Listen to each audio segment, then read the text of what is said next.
देखिए हमारा टॉपिक है प्रतिरोधों का संयोजन। अब प्रतिरोधों का संयोजन दो प्रकार से किया जा सकता है। एक तो श्रेणी क्रम से प्रतिरोधों का संयोजन किया जा सकता है, एक तो समांतर क्रम में प्रतिरोधों का संयोजन किया जा सकता है। जैसे कि हम पढ़ने वाले हैं, सबसे पहले आप श्रेणी क्रम को प्रतिरोधों का संयोजन समझोगे। जैसे श्रेणी क्रम हेडिंग डालोगे, श्रेणी क्रम प्रतिरोधों का संयोजन और प्रतिरोधों का संयोजन।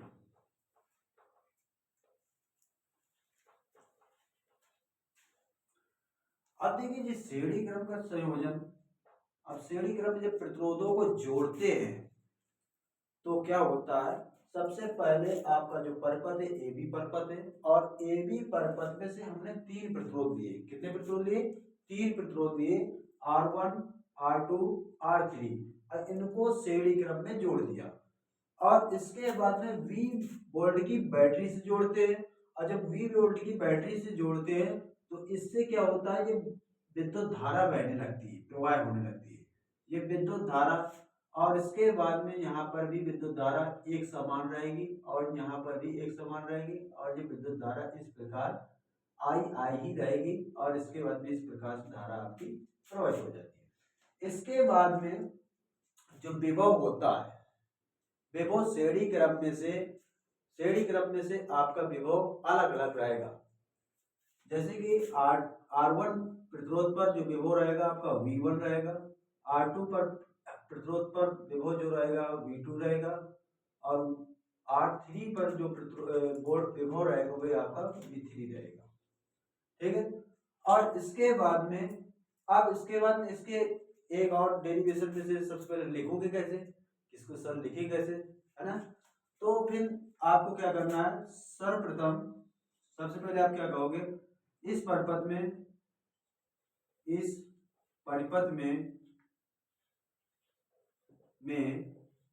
R1, R2, R3 को श्रेणी क्रम में जोड़ दिया है, ये जोड़ा गया है। इस परिपथ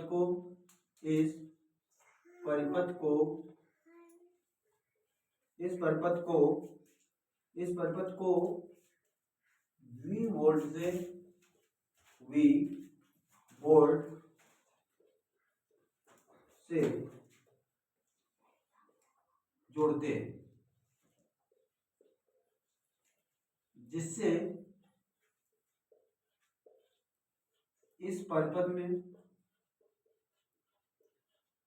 में धारा I प्रवाहित होती है। देखिए सबसे पहले आप क्या कहोगे, इस परिपथ में R1 R2 R3 को श्रेणी क्रम में जोड़ा गया है, और इस परिपथ को V वोल्ट से जोड़ देते हैं, जिससे इस परिपथ में धारा प्रवाहित होने लगती है। और इसके बाद जैसे धारा यहाँ पर ए पर गई तो ये आपकी धारा आई ही बनी रहेगी, एक समान धारा प्रवाहित होगी, चाहे आपका प्रतिरोध R1 हो, चाहे आपका R2 हो, चाहे आपका R3 हो, सब में एक समान रहेगी। लेकिन इन प्रतिरोधों पर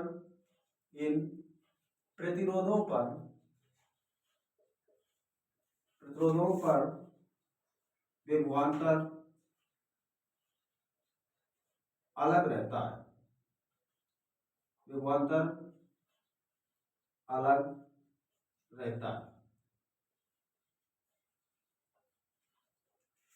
हर प्रतिरोध पर विभव अलग रहेगा या विभवांतर आपका अलग रहेगा।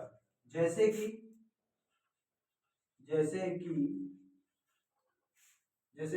V1, V2, V3 होता है, यह है। ठीक है। अब जैसे कि अब देखो, अगर आपको कुल प्रतिरोध निकालना है तो क्या करोगे, सबसे पहले आप क्या करोगे, ओम के नियम के अनुसार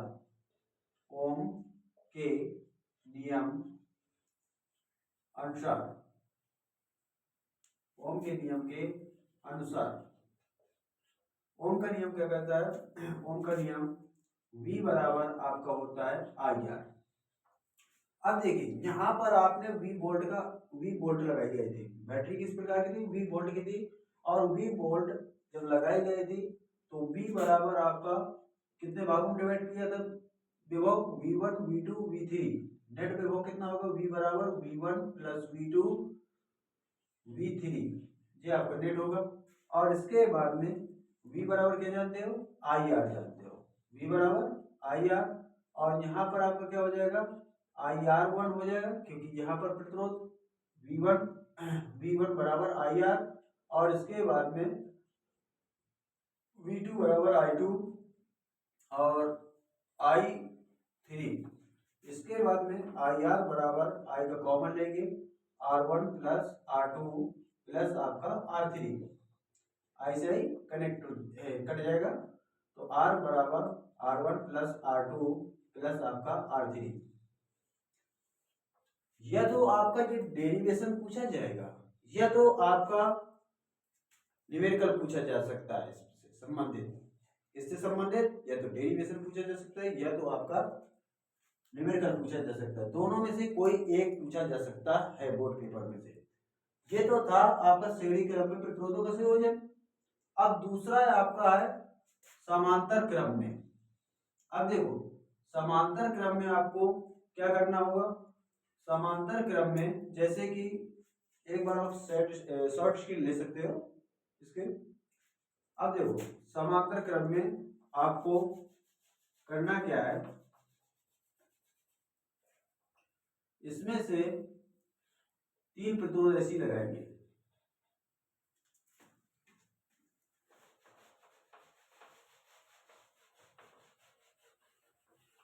अब इसके बाद में समांतर क्रम,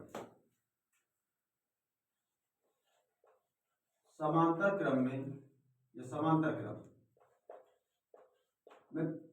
में प्रतिरोधों का संयोजन। अब देखो इसमें से आप क्या करोगे? इसमें से आप समांतर क्रम में प्रतिरोध जोड़ोगे।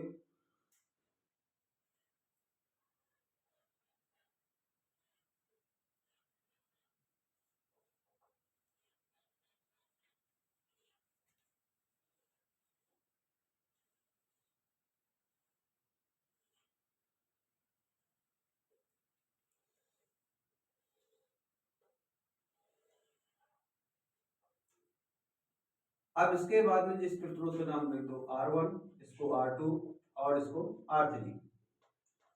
और इसके बाद में अगर ये आपका परिपथ क्या है? AB है। और इस परिपथ में से V वोल्ट की बैटरी जोड़ते हैं। जब इसको V वोल्ट की बैटरी से जोड़ देते हैं, धारा I प्रवाहित होने लगती है। लेकिन जब ए पॉइंट पर जब धारा पहुंचती है तो 3 भागों में डिवाइड हो जाती है, I1 I2 और I3। और इसके बाद में यहाँ पर संयोग होकर फिर धारा I आपकी प्रवाहित होने लगती है। अब लेकिन विभव जो होता है समांतर क्रम में समान रहता है। विभव क्या रहेगा? समान रहेगा। ठीक है, ये आपका V हो जाएगा, V V। ठीक, आप इसको क्या लिख सकते हो? इसमें से आप क्या कह सकते हो कि इस परिपथ में से 3 प्रतिरोध जोड़े गए हैं, R1 R2 R3 समांतर क्रम में जोड़े गए हैं। और इन प्रतिरोधों को V वोल्ट की बैटरी से कनेक्ट कर देते हैं। जब धारा A पर पहुंचती है तो वहां पर आपकी धारा 3 भागों में डिवाइड हो जाती है, I1 I2 I3।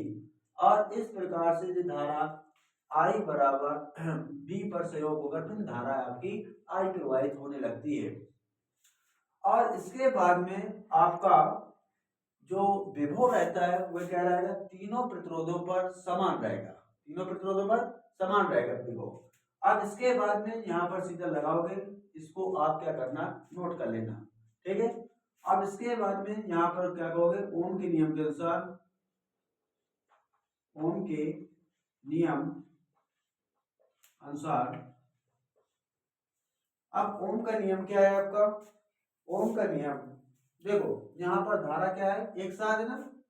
अब इसके बाद में ओम के नियम के अनुसार I बराबर V बटे R, V बटे R। अब देखो धारा है आपकी, तो वो धारा कितनी बह रही थी, I बराबर आपकी बह रही थी, I बह रही थी 3 भागों में डिवाइड किया गया था, I1, I2 और I3। I बराबर आप क्या जानते हो, अगर यहाँ पर आप धारा निकालना चाहो, पूरी धारा अगर निकालना चाहो तो I बराबर आप क्या कह सकते हो, V बटे R, और यहाँ पर अगर प्रतिरोध R1 पर धारा I निकालना चाहो, I1 बराबर क्या हो जाएगा, V बटे R1, और I2 पर प्रतिरोध R2 पर धारा क्या हो जाएगी, R2 V बटे R2 हो जाएगी, और I3 प्रतिरोध R पर धारा V बटे R3।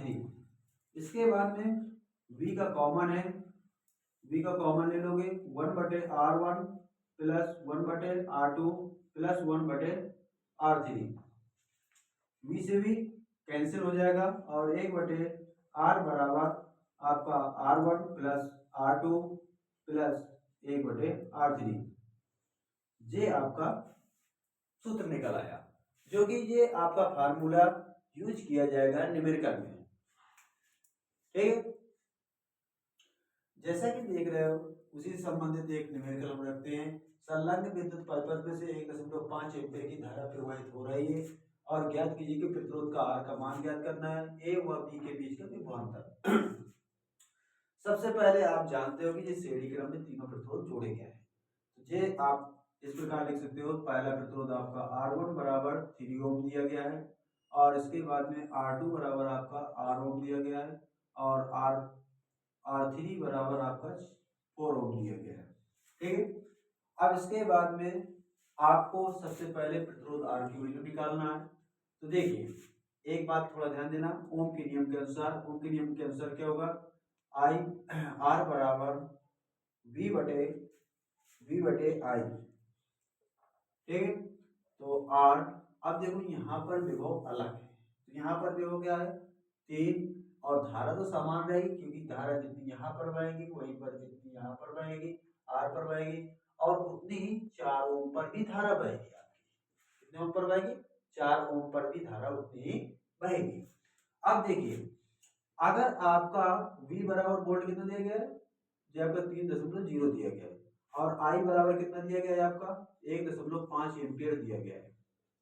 ठीक है, और इसके बाद में देखो यहाँ पर 1.5 दशमलव से 0 बढ़ेगी, तो R बराबर आपका आ जाएगा 30 बटे 15, 15 एकम 15, 15 दूनी 30, तो 2 ओम आ जाएगा।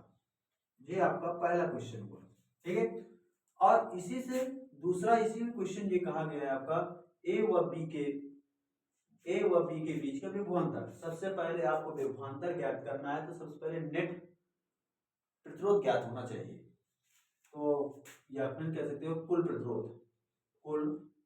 प्रतिरोध। अब देखो तीनों प्रतिरोध किस क्रम में, श्रेणी क्रम में। श्रेणी क्रम का सूत्र क्या आया था आपका लास्ट में, R1 प्लस R2 और प्लस का आपका R3, ये होता है श्रेणी क्रम के संयोजन में। तो R बराबर R1 कितना दिया गया है 3 ओम दिया गया है, R2 कितना आया है आपका, R2 बराबर R था ना आपका, ये 2 आया है, कितना है 2 आया है, और R3 बराबर कितना आया 4 ओम आया है। तो R बराबर आपका आ जाएगा 3 दूनी 5, 5 5 4 9। ये कुल प्रतिरोध आपका आया, कुल प्रतिरोध आपका कितना आ गया, टोटल प्रतिरोध आपका आ गया R बराबर 9 ओम। अब इसके बाद में विभव निकालना है भैया, तो V बराबर क्या होता है, V बराबर IR, तो R टोटल लगेगा भैया, टोटल। ठीक है, टोटल R लगेगा, तो V I कितनी है, I तो उतनी रहेगी आपकी 1.5, टोटल R आपका है 9, तो V बराबर आपका 15 नंबर होता है 135, एक अंक बाद दशमलव, तो ये आपका कितना आ गया, ये आपका आ जाएगा 13.5 वोल्ट आ जाएगा बेटा। ठीक है,